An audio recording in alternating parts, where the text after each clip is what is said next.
É o Geração do Bem chegando até você mais uma vez. E hoje eu estou aqui na paróquia Santa Terezinha Doutora, um lugar que eu amo estar, que eu participo toda semana, mas hoje por um motivo muito especial.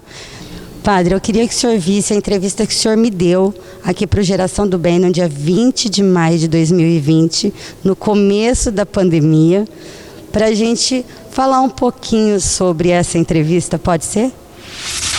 Quem mantém a economia é a saúde. Uma pessoa doente, ela não trabalha, e uma pessoa morta, menos ainda.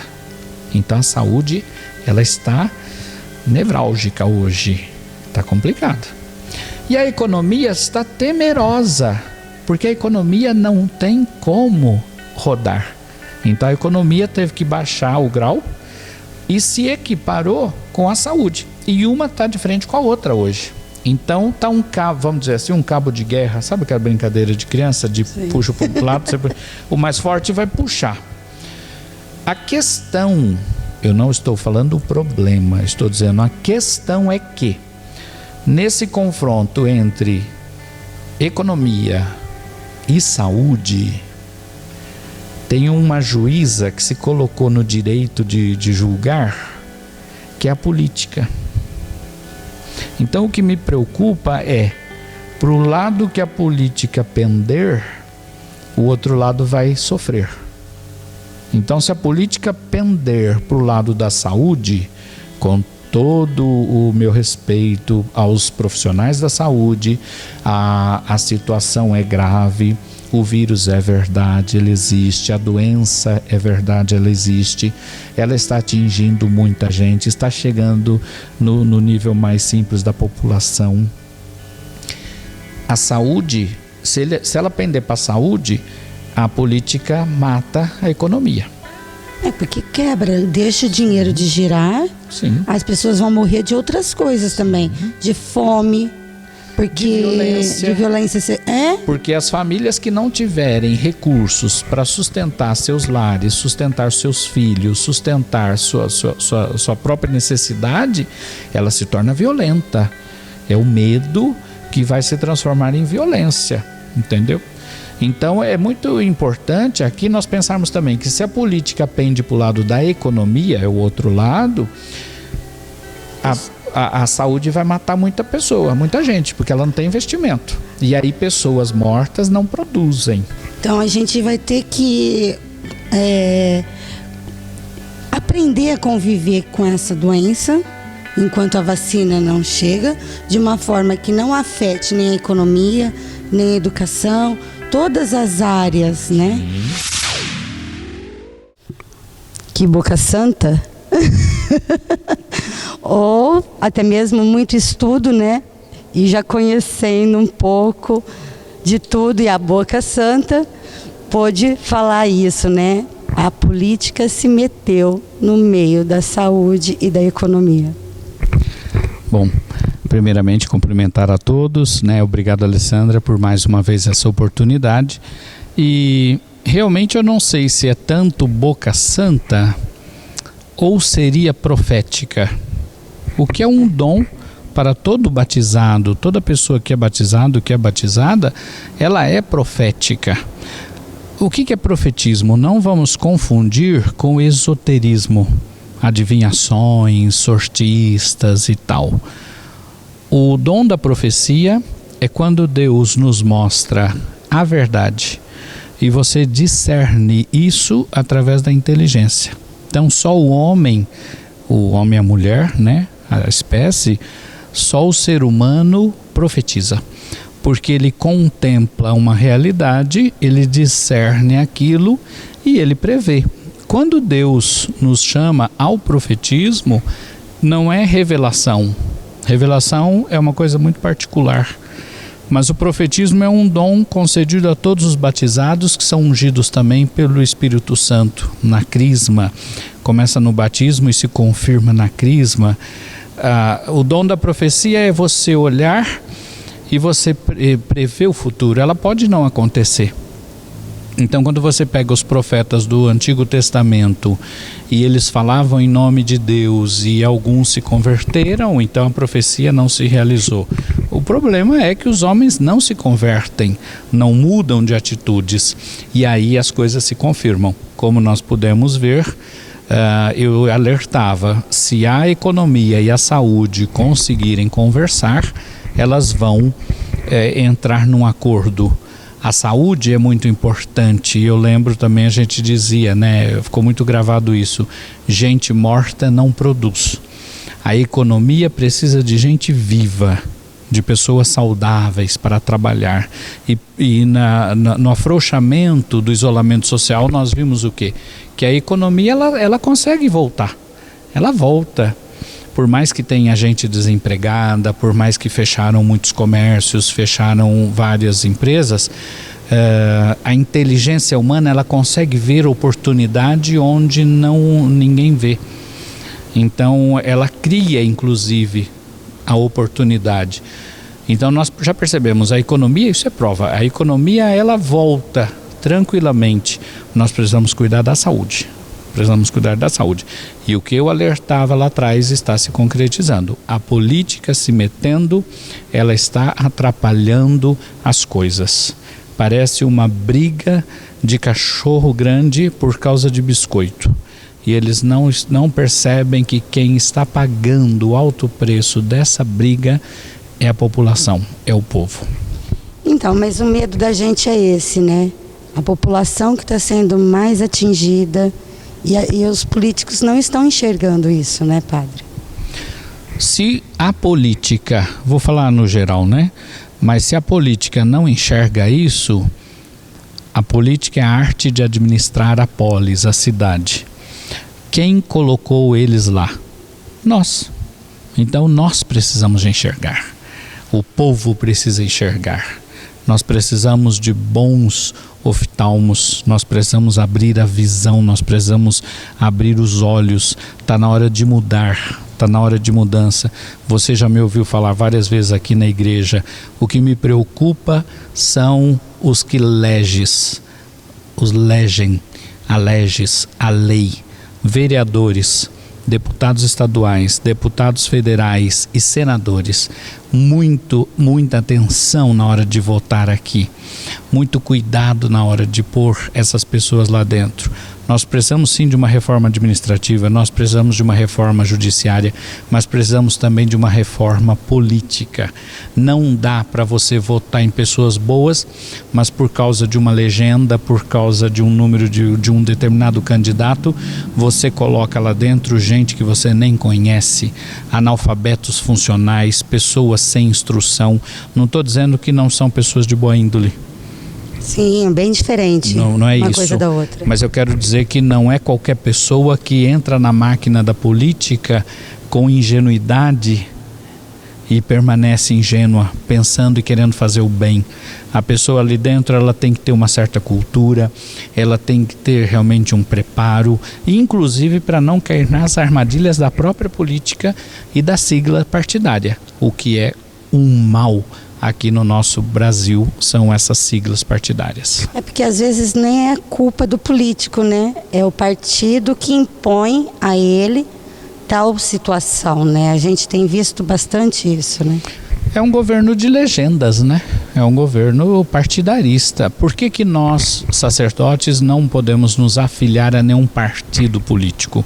Nós devemos sim falar de política, e eu sei que muita gente vai me questionar. Lugar de padre é na igreja, na sacristia, mas afinal, a pessoa que entra na igreja, ela não é uma pessoa política? Ela não é o cidadão que está sofrendo com a pandemia, que está sofrendo com a perda do emprego, que está sofrendo com o problema da saúde e, consequentemente, também com o problema econômico? São duas pessoas diferentes? Não, são a mesma pessoa.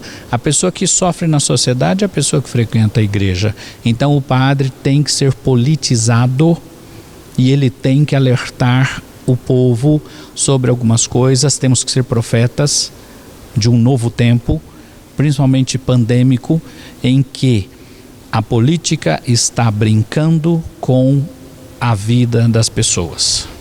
É porque também é o direito de todo cidadão estar indo lá na Câmara, exigir do teu vereador que está ali dentro, né, alguma coisa para a sociedade, né? A gente pode livre acesso à Câmara Municipal. E muitos não sabem nem disso, né? Sim, a Câmara é a mais próxima de nós. A Câmara de Vereadores é da cidade, você tem acesso, você deve ir, você deve frequentar, você deve ler. E hoje com as mídias, olha aqui o canal, a mídia, você tem acesso a muitas informações. Então o tempo que fica em mídias de fofoca e esses mídias de recreação, vamos também usar a mídia para nos informar. Vamos fazer uma pesquisa séria, quais foram as atitudes do meu vereador e do meu deputado, porque nós estamos cansados também de ver deputado que só aparece aqui na época da eleição para dizer que doou tanto para isso, para aquilo, e a gente sabe que durante a legislatura toda não fez nada, não fez um projeto de lei, não melhorou nada, e depois ainda ficam falando mal do governo atual. Eu não vou defender nem o atual, nem a situação, nem a oposição, né? Porque todo mundo que é oposição um dia vira situação e aí ela encontra oposição também. Então acho que está na hora realmente da gente partilhar melhor as informações do dia a dia com, seja deputado federal, os senadores, os vereadores muito próximos, né? Não, e é um caso assim a se pensar, porque a gente não é nem da esquerda nem da direita. O meu partido é o Brasil. A gente tem que começar a pensar dessa forma, porque só assim a gente vai conseguir alguma coisa. Você toca, meu partido é o Brasil, né? A pandemia, ela revelou muita coisa, ela escancarou muita coisa. Uma delas foi isso: quem de fato está pelo povo e quem não. Porque não é privilégio ou desgraça do Brasil, é o mundo todo. E o que nós vemos no mundo? Todo mundo está unido numa causa comum. Todo mundo está unido no bem da população, na preservação da indústria, do comércio, mas primeiro vamos cuidar da saúde. Então você vê todos os países preocupados com a saúde do povo. Aqui no Brasil, o que você vê? O pessoal fazendo palanque político em cima da cova do morto. Isso é uma falta de caráter. Falta de caráter. Sabe o que é caráter? É aquilo que caracteriza a pessoa. Esse tipo de político nós precisamos olhar muito, porque se ele é capaz de subir em cima de um número de mortos para fazer uma propaganda política, ele é capaz de subir em cima da sua vida. E já estão fazendo isso, subindo impostos numa época de pandemia. Quer dizer, você proíbe tudo, você faz uma medida lockdown, que nós já vimos em vários países não é de tanto efeito assim, não tem um efeito tão seguro assim, ele preserva sim, mas não é tão eficaz como se fala, só porque depois se sobe, aumentam os impostos de uma população que não está produzindo, vai tirar da onde? Só que o nosso povo precisa acordar. Precisa tomar muita atitude, porque esse tipo de governo não é um governo pelo povo, é um governo particular, pessoal. E quem governa em seu próprio nome não pensa no povo, realmente não. E daqui a pouco, depois do intervalo comercial, nós vamos continuar com essa linda entrevista.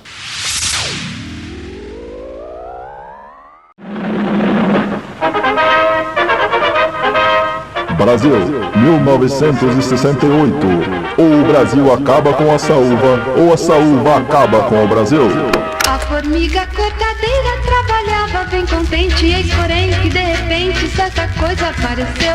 Era muito atraente, ela então não vacilou, e para o formigueiro logo transportou. Era a isca da Dinagro que de cara foi matando. Com a isca da Dinagro nessa briga com a formiga você sempre sai ganhando.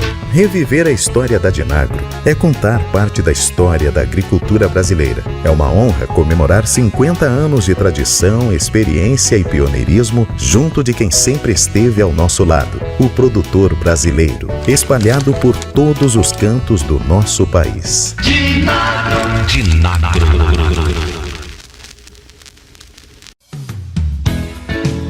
Colmeia Climatização e Distribuição de Frutas Limitada. Contamos com uma equipe de profissionais treinados e capacitados. Temos toda uma estrutura para a climatização e distribuição. Qualidade, variedade e agilidade para atender a sua necessidade. 16 3638 7585 ou 16 99722 6837. O WhatsApp. Atendemos Ribeirão Preto e região. Colmeia Climatização e Distribuição de Frutas Limitada. Vocês estão assistindo Geração do Bem.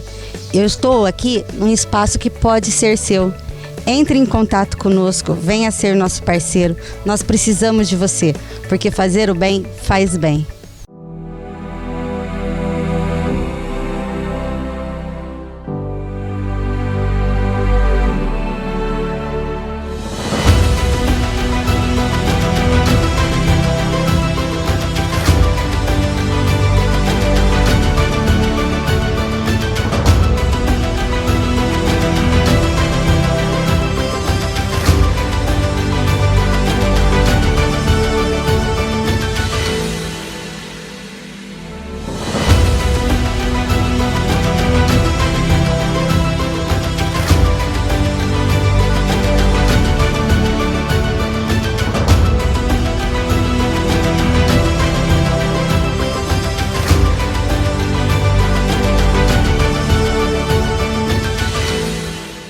Enquanto você cuida do que é essencial para você, cumpre com seus compromissos, vai em busca de seus sonhos, aqueles que sempre estiveram ao seu lado e hoje precisam de você,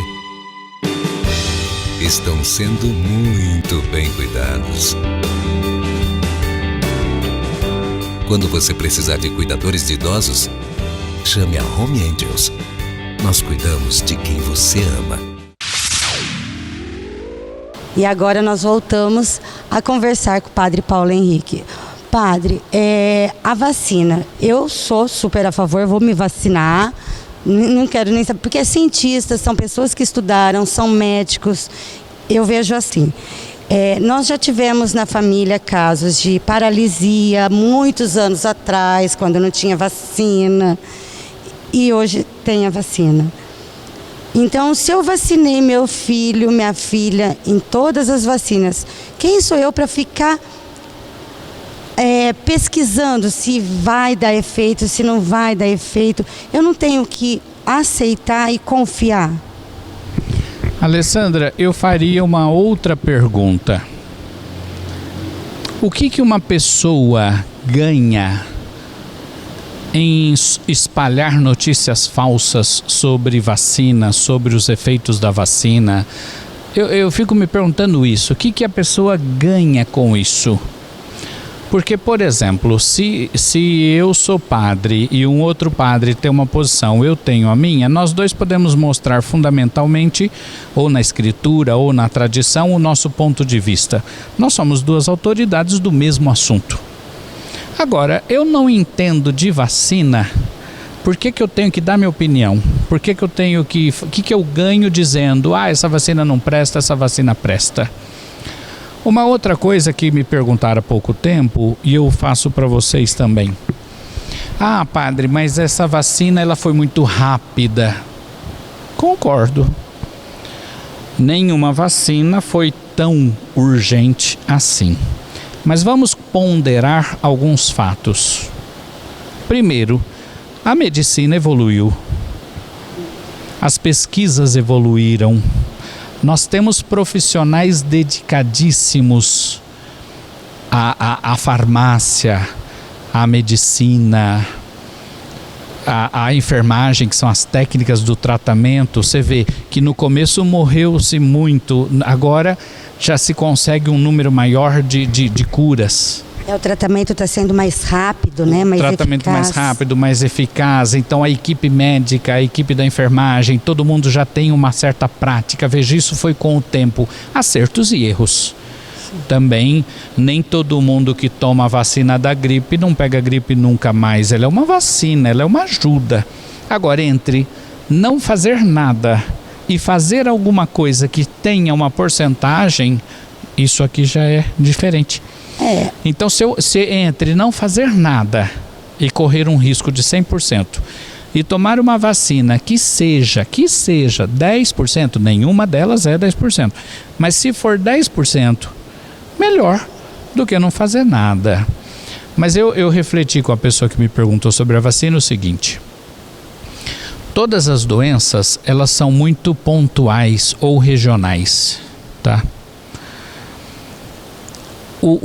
A grande questão para nós pensarmos do Covid é que ele deu um murro, um soco no estômago da economia. E aí o que aconteceu? O povo todo teve que investir muito e pesado em pesquisa do Covid. Então se parou todas as pesquisas praticamente para descobrir uma vacina contra esse vírus.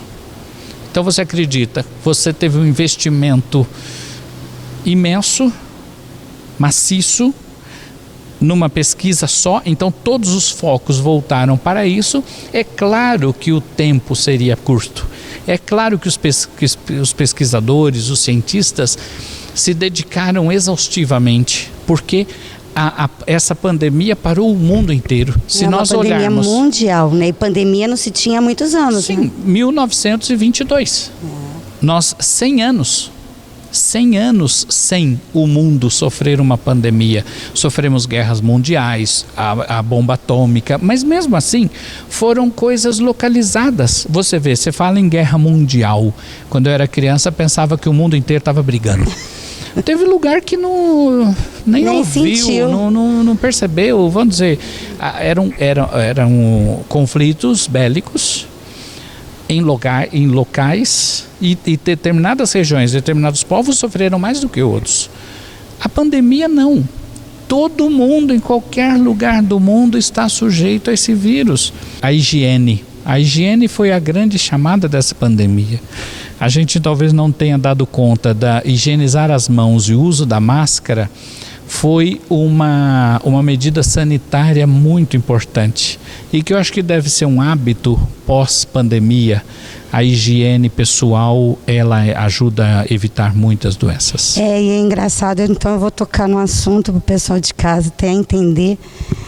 A igreja aqui, a Santa Terezinha, o Padre PH e todo mundo aqui que frequenta já sabe que a gente ajuda as famílias, e dentro dessa ajuda sempre foi o kit de higiene. Muitas vezes teve a palavra do dízimo ensinando a higienização, né? E isso é muito importante, né? Desde que começamos o nosso trabalho, são 90 famílias assistidas mensalmente. Nós mandamos um kit de higiene pessoal, produtos para homem e para mulher, e também para casa, tipo sabão em pedra, sabão em pó, sabão em pedra, detergente, isso tudo para que as famílias também possam fazer a higiene da sua casa. E uma casa limpa, não precisa ser uma casa luxuosa, uma casa grande, mas uma casa limpa, ela evita muita doença. E eu vou deixar um pedido aqui para o senhor, que eu gostaria que na próxima entrevista você fosse pelo menos uma das suas receitas, né? Porque eu acho que com a pandemia aflorou o dom da culinária. Então, talvez eu tive mais tempo de publicar as receitas, né? E estou pensando, o pessoal tem me pedido muito nas mídias, fazer um canal de receitas, onde eu possa ensinar o passo a passo e tudo, né? Porque às vezes o pessoal não tem muito a técnica da culinária, como a gente já cozinha há muitos anos, então... Aí, ó, então fica a dica, se quiser usar o nosso espaço aqui com um tempinho da culinária do Padre PH, vai ser um grande prazer. Obrigado, viu? Quem sabe novidades pós-pandemia. Não é? Padre, muito obrigada pelo carinho, muito obrigada por toda a palavra de sabedoria. Eu acho assim que não é só aqui nessas entrevistas, é sempre que a gente precisa. A tua palavra assim de sabedoria pra gente é muito importante. Obrigada, tá? E chegamos ao final de mais um programa Geração do Bem. Eu espero que tenham gostado. Entrem em contato conosco, acessem as redes sociais do Geração do Bem e da paróquia. Fiquem com Deus e até a semana que vem. Mas antes, tem Em Tua Palavra.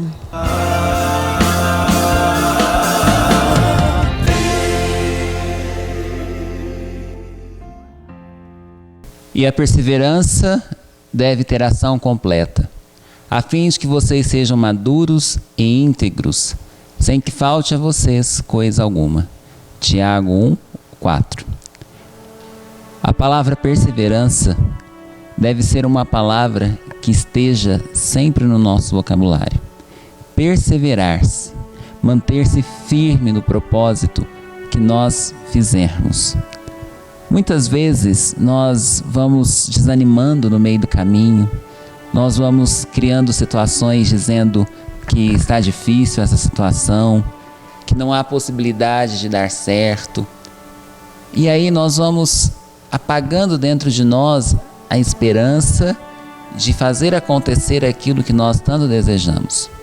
Quando na primeira barreira do sonho nós deixamos de acreditar que ele é possível, quando nós desejamos que a nossa família aconteça o melhor, haja as conversões necessárias, nós precisamos ter perseverança.